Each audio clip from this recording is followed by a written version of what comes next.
there are probably some customers that go, do I really need to make a shift? You know, if there's probably two types of alternatives that a customer or an organization might have, right? Like one, get this big all-in-one, everything that you need is all built into it from the nth degree for a digital experience.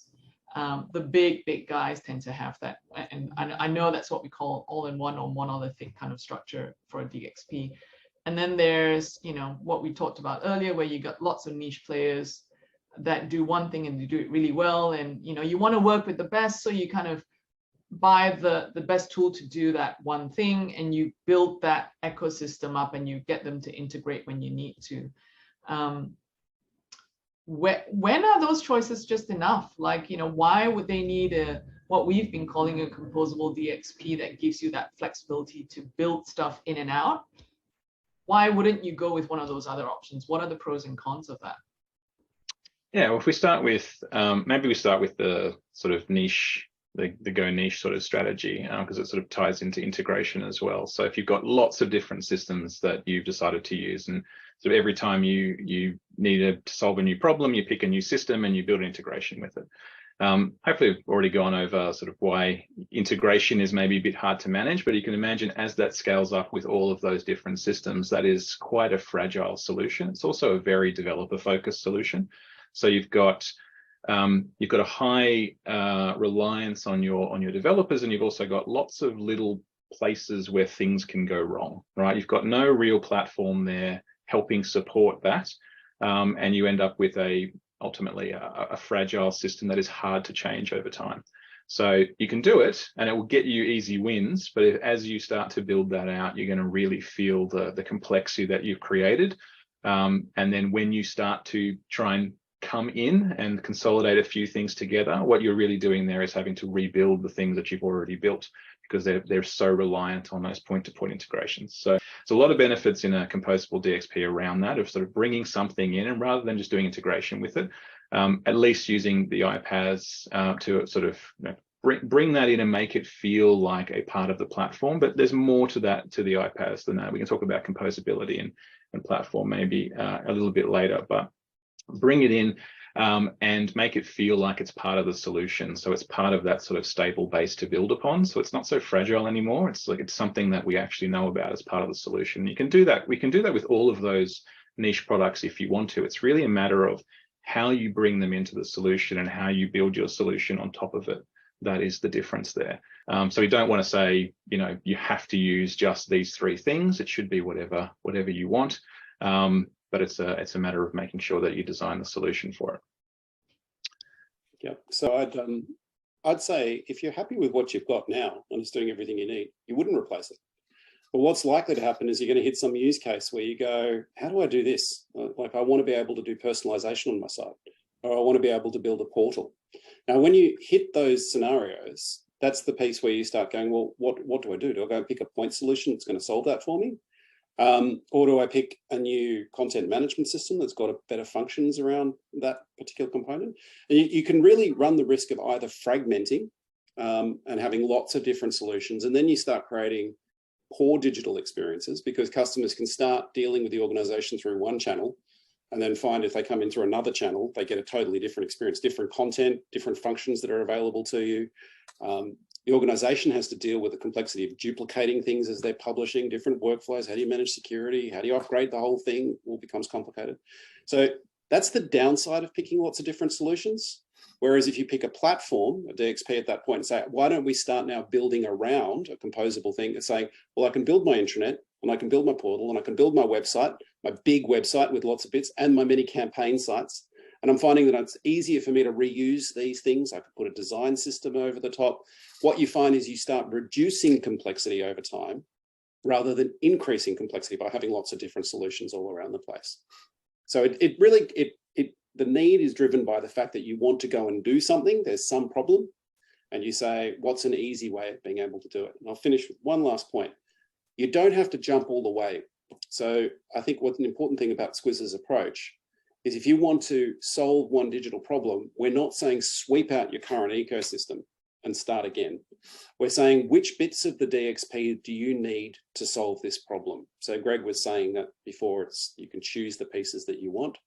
And you can say, I want to pick this bit, and I'm stuck with the current CMS that I've got. I like the CMS that I've got, or I'm stuck with the CMS that I've got, or I've got multiple CMSs, which is often the case.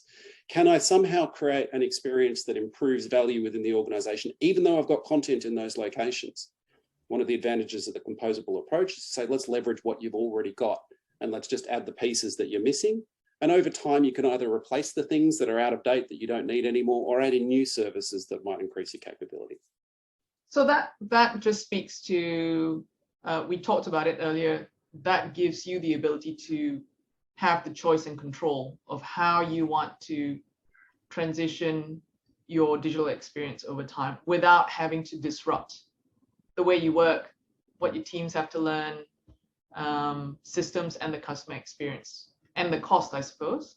Yeah, absolutely. It's speed, reducing costs, but it's also reducing risk. Yep.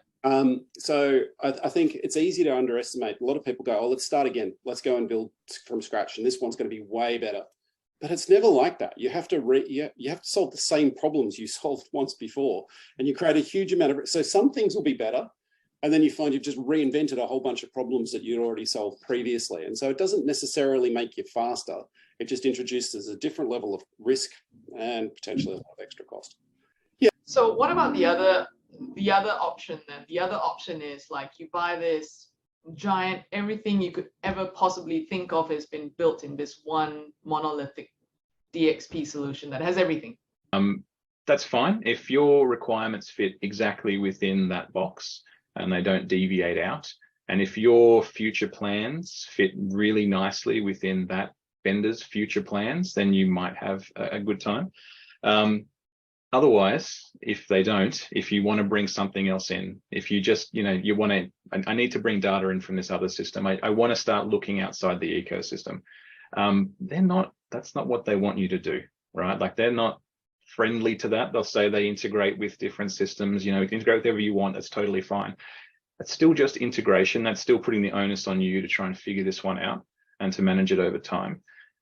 It's something very different to sort of seeing your solution form up with a big core and then a lot of things dotted around the outside. And those things feeling like they're outside of your platform means that it's harder to incorporate them in. And so you're really stuck with what that vendor has actually got there for you.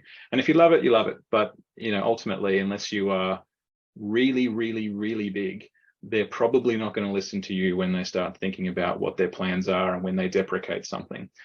The reality also is that those products are almost certainly have been acquired. They're not sort of built from the ground up. They haven't been built to work with each other. They've probably been built completely independently of each other, not even knowing that they're there. So even though you have all of that stuff, if they don't embrace composability and a composable DXP, even within their own core, it can start to feel like you're actually integrating their products together.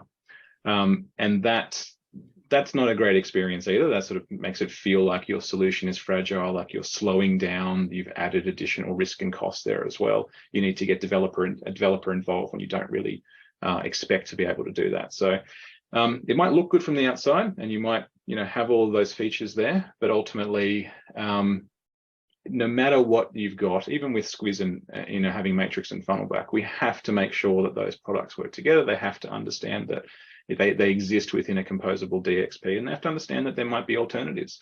Customer might have multiple content management systems, might have a different search engine, might have multiple search engines.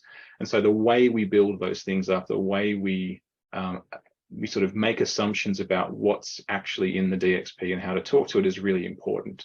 And so an organization that's sort of really just about come in there, use everything that we've got and don't worry about anything else, still needs to embrace that exact same method of integration and composability. And if they're not doing that and that's not their message, then anything that you want to bring in from outside of it is going to be a pretty terrible experience as well.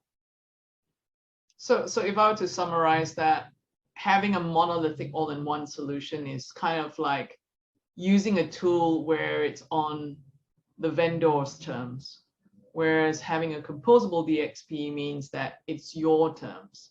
you can come as you are and choose what you want to do today, tomorrow, and that choice is yours. It's not on somebody else's terms. That's why you're in marketing. Good way of putting it. Exactly that.